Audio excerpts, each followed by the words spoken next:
It's time for Lefties Losing It. You know, nature is healing. Things are getting better day by day, even as the demented Democrats call for Donald Trump to be impeached for a targeted strike against Iran's nuclear facilities. Still, the number of sane, rational folk is increasing. You know, things are looking up when a confirmed TDS sufferer like Charlemagne is belatedly seeing the light. Now, this is going to outrage his lefty audience. There'll be meltdowns galore because he's spitting facts. There have been a bunch of presidents who have ordered strikes without congressional approval. Barack Obama did it against Libya. Joe Biden ordered strikes in Iraq and Syria without congressional approval. Bill Clinton did it to, was it Kosovo? I think you pronounce it. So presidents ordering military action without congressional approval has become pretty routine. And he's not alone. Here's another Democrat, another lefty losing it. He used to rail against Trump. Well, he's now defending him. Stephen A. Smith is angry, not at the president, but at the Democrats and their calls for impeachment. The Democrats are calling, or at least some of them, are calling for the impeachment of Donald Trump. Same old song and dance. Thought we heard this before. I thought that was over and done with. The minute you lost the election with the popular vote in the Electoral College vote and losing every sweep state. I thought we were over that. Question number one. No matter what you feel about the President of the United States, do you think that's the time, while we're in the middle of such strife, to be calling for the impeachment of the President of the United States? Particularly if you're a representative, you're an elected official in the United States of America? I don't think so. That's number one. Number two, were the Democrats saying that when Obama bombed Libya, when he was in office? It's a new day, folks. I'll be playing you some crazy lefties soon. But right now, we are just reveling in lefties who are finally seeing the light. This is eradicating a threat. Civilians weren't targeted. Nuclear sites were targeted. You can navigate your way around the War Powers Act itself, and you don't have to concern yourself with receiving congressional approval. The Democrats know that because of Obama. So if you knew that because of Obama and you didn't say it when it involved him in Libya, why would you turn around and all of a sudden try to make that case against Donald Trump? Really, he's done my work for me, precisely the arguments I was going to make, and now I have to listen to a lifelong Democrat make it. I may lose it myself. Now, Trump has even got Democrat Senator John Fetterman, once a far-left radical, criticising AOC and her calls for Trump to be impeached. She knows it. I know it. We all know it. That's not going anywhere. And, you know, he's been impeached twice, and now he's still our president as well now, too. So it's not going anywhere, and I don't think that's helpful. And I think if you throw that term around, that actually diminishes what the severity of what impeachment is really reserved for. And here's more lefties getting an education. Old school lefty Bill Maher and his audience got a strong dose of logic from Republican Wesley Hunt about the importance of not tearing down Confederate statues and the importance of restoring the names of military bases. Listen to this. Trump is putting the Robert E. Lee name back on buildings. I mean, are you down with that? So when I was at West Point, I actually lived in Robert E. Lee barracks when I was there. And as I said, Robert E. Lee went to West Point. Yes, he did. That's why the barracks named after him. And so my brother, sister, and I are matriculated through West Point. We all graduated. And I'll never forget walking under the threshold of Robert E. Lee barracks and think to myself, damn, this is one hell of a country. Because only in America can someone like me walk into a building named after a Confederate general and then be a successful West Point graduate. Yes. And I do not want to take down these statues and change the names of these buildings because they're a reminder of what was. And if we don't remember it, we are doomed to repeat it. Okay. Oh. So there's a reason for it, I see. As if it's not bad enough that I have the likes of Charlemagne and Stephen A. Smith making my arguments for me, now here is Bill Maher poking fun at the dangerously dim-witted and delusional ladies of The View. Whoopi Goldberg saying it's worse to be a black person in America today than a woman in Iran. You know, I see we were talking about the trans issue before, and the New York Times really has come over on that to the sort of the sensible, liberal, not crazy woke position. I think this is a great first step toward getting the Democrats back to sanity, and a second good step would be we got to do something about The View. really believe that. I mean, could you just It's huge in Iran, though. Stay in your lane, Bill Maher. Mocking lefties is my territory. You go back to, I don't know, smoking dope and poking fun at Christians. But I do want to play you this brilliant response to Whoopi's insane victim playing from Wesley Hunt. And note again the audience clapping. This is Bill Maher's audience. This wouldn't have happened a few years ago. My district in the great state of Texas is actually a white majority district that President Trump would have won by 25 points. As I said, I'm a direct descendant of a slave. My great-great-grandfather was born on a Rosedale plantation. I am literally being judged not by the color of my skin, but by the content of my character. That's the progress because, like, a lot of white people had to vote for me. A lot. So wait, I don't even ever want to hear Whoopi Goldberg's conversation about how it's worse to be black in America right now. That's a bit far. And my father, who's 75 years old, he was a man that was in the French quarters that had to go get a sandwich to the back door of the building. And his son is now a United States congressman in a white majority district in Texas as a Republican. That is America. That's America. And while we're talking about The View, let's check in on the lunacy. Here is Joy Behar. So on Thursday, the White House said that Trump was going to make a decision on Iran within the next 2 weeks. That's what he said. Remember that? Okay. He was going to give diplomatic negotiations more time to play out. And then, less than 48 hours later, this attack was underway. So what changed? And what was he actually trying to accomplish here? I mean, look, the 2 weeks measure was clearly a bit of a head fake. So why did he keep it a secret? For the surprise, the surprise version? I mean, absolutely the diversion, and you saw the way that all indications were the B-2s were flying towards Guam. Everybody thought, okay, so we're getting in position to be ready. They wanted to have some element of surprise. Did she really ask why the US didn't tell the Iranians about the surprise attack? Lost for words. Here is Sunny Hostin on The View, pretending to be an international law expert, and she gets shut down quick smart. He bypassed Congress, potentially violated the War Powers Resolution. I believe this is certainly a clear violation of international law, at the very least. Democratic House Leader Hakeem Jeffries accused the president of misleading the country as to his intentions. What do you think are the possible ramifications that President Trump could face for arguably overstepping his authority? Well, look, constitutionally, only Congress has the power to declare war. The War Powers Act would make it seem very clear you need to have congressional approval on this. But president after president after president has launched military action without the approval of Congress. Yeah. Now, here is further proof that blue cities are mad and willing to elect ever more radical miscreants. New York's mayoral race is underway, and Zoran Mamdani, a socialist, the New York Post reports, has barely ever held a job and admits to being a Nepo baby. Well, he could be the next mayor. He could be the man to lead a city of 8.8 million people. This guy. Down for you. Make a sound for you.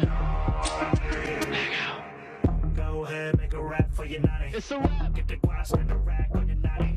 Come through, give a dab to your Nani. If you're really feeling good, spin a track for your Nani. And more recently has been involved in violent protests against Tom Homan and the Trump administration's deportation program. How many more New Yorkers not died? Do you believe in the First Amendment? Do you believe in the First Amendment, Tom Homan?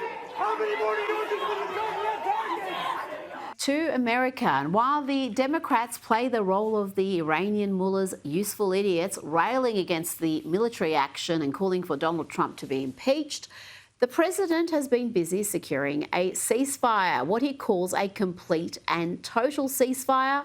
Let's hear more on that from Vice President J.D. Vance.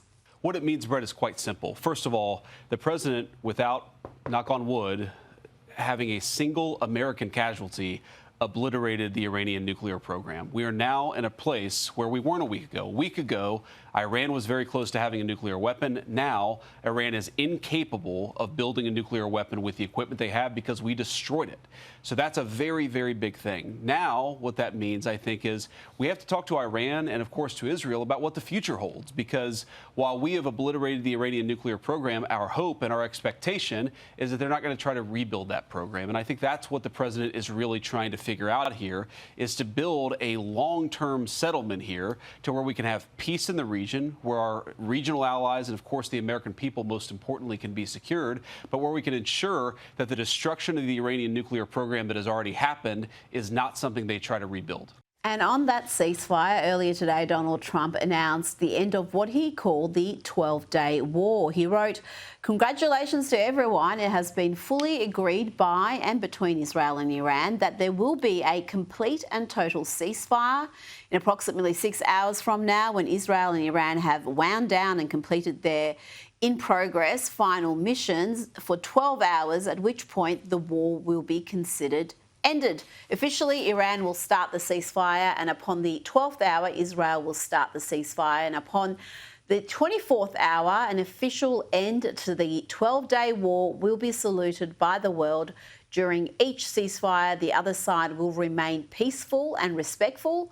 On the assumption that everything works as it should, which it will, I would like to congratulate both countries, Israel and Iran, on having the stamina, courage and intelligence to end what should be called the 12-day war. This is a war that could have gone on for years and destroyed the entire Middle East, but it didn't and never will." Let's bring in Sky News contributor Kosha Gada. Kosha, what are the chances that this ceasefire will hold? I'm surprised it's been agreed to in the first place, but will it be lasting? That is $1 million question on everybody's mind. What a whirlwind 72 hours this has been, from that first bombing to where we are now, and the ceasefire on the table, allegedly. The split in the Trump base that I think is healing, but the side that was very strongly opposed to this is for that reason, that how can we trust this will work? What are going to be the seen and unseen consequences down the road? However, just as Vice President Vance said over there, they don't have much to come back from, the Iranians, so it feels difficult to see that they're going to engage in this kind of kinetic back and forth, because they're pretty much depleted in terms of their leadership, in terms of their missiles and everything else. Could they do other things like sleeper cells and things like that over the long term? Possibly. That is still a worry. But as of now, I think we're sitting in a pretty good place where their nuclear capability has been annihilated, their leadership is gone, boots on the ground gone, other long-range missiles depleted. And conversely, we don't have American troops on the ground. We're not getting sucked into forever wars. We're not going into this regime change fantasy, which many were pushing as well. So he seems to have threaded the needle quite well. Well, that seems to be a critical point, isn't it? It's one thing to have these stealth bombers with this secret mission, but to have boots on the ground is, I think, something that many Americans from both sides of politics would be dead set against. 100%. And Trump was. That's the thing that gave some people pause or concern, that though he doesn't want that, there is something called incrementalism, and you take one action, does it lead to the slippery slope? But he is very strongly against that. The American people are very weary after 25 years of a failed adventure in the Middle East to little to no avail, and I think that's dead on arrival.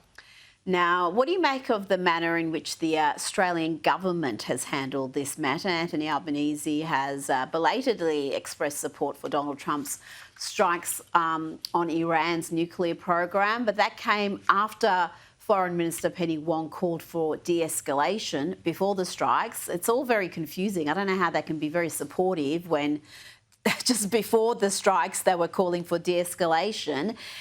Does this isolate us a little bit more? That surely the US and Israel can't be particularly happy with Australia at this point. When I look at the timing and manner of the statements that are coming out of the Albanese administration, it just comes across as playing it very, very safe, very focused grouped almost, when they're looking at different factions in their party back home. And this was a controversial move, there's no question. And by and large, we all wanted to prevent escalation. So I understand where they're coming from with having some of those statements out there. But the way they come across is just too safe, too little, too much junior varsity, and not playing in the big leagues or representing Australia kind of at the big boys table. It sort of looks like they're at the kids table. It seems very much amateur hour sort of antics. It's not something where their statements seem to be useful to the country. Surely what we want to be doing, if we want to have any sort of input, would be to be in a better position at the end of this operation than beforehand. And I think we've just given the Americans more reason to doubt where we stand, especially given the reluctance to increase defence spending as has been requested by the Trump administration. Reluctance to do that, the optics of being snubbed at the G7, not grabbing the bull by the horns and getting a White House meeting in the Oval Office already. And not even getting a meeting with the Vice President. I think Anthony Albanese, there was a massive misstep to think that I'm the leader of the country, I must meet the leader of the US and bypass JD Vance. Right, and not grabbing that opportunity when he had it. So at The Hague, supposedly Richard Marles is going to meet potentially with President Trump, but we shall see. Now, back to the US, and Attorney General Pam Bondi was asked about how many Iranian sleeper cells may be in the US right now. How many Iranian sleeper cells do we suspect are in the United States? Congressman, I can't talk about that in this setting, but what I can tell you is I know Homeland Security, I know the FBI.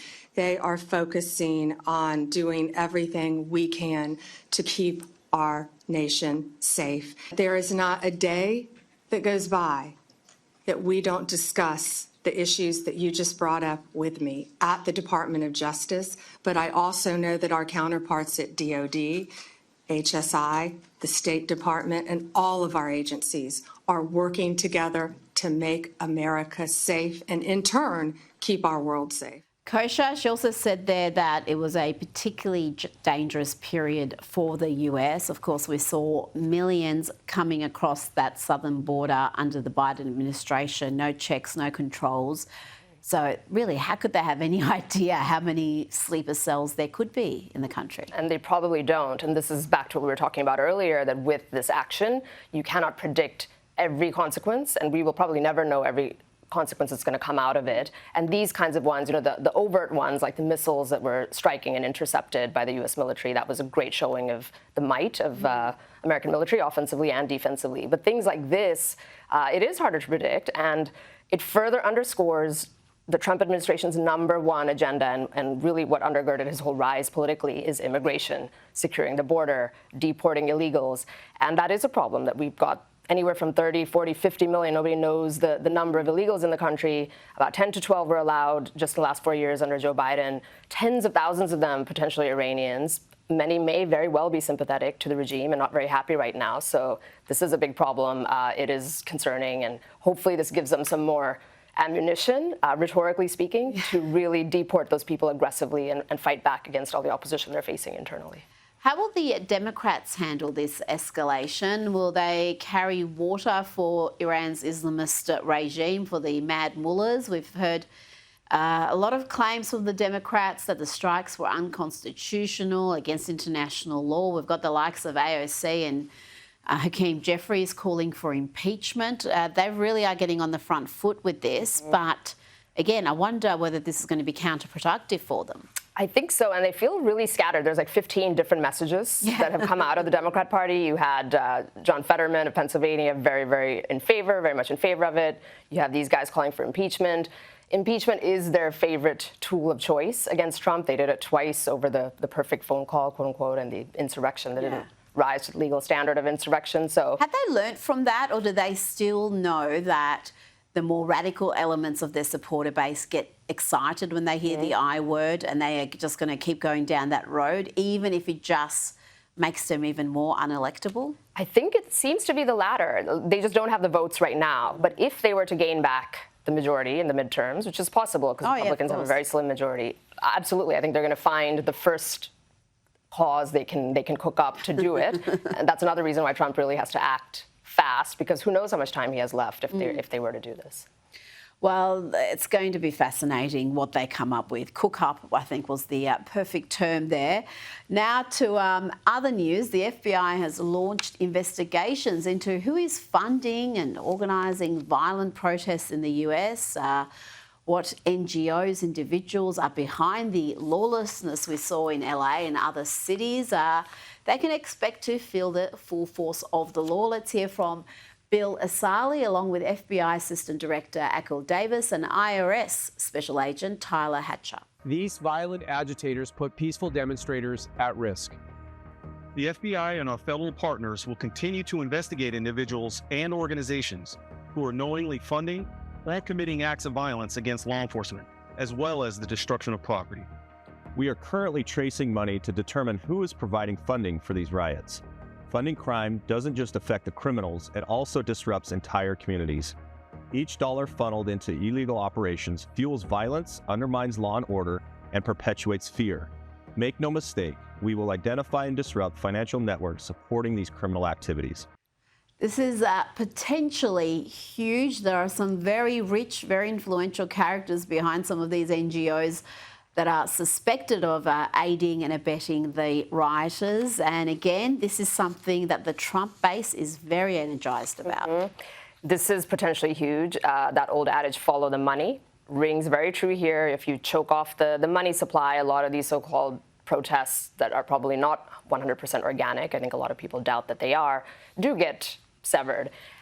It won't be easy because the likes of George Soros' name comes up and other very powerful people who are going to lawyer up. They're going to have judges in their corner that are going to try and stymie this every step of the way. So it's not going to be easy, but it does show the power of a full-throated approach by the government. All agencies, the IRS, they know everything about your money, the FBI, the DOD, Homeland Security, Pam Bondi, and the Justice Department, everybody kind of coming together for the singular goal of getting these people out and those who aid and abet them admonished.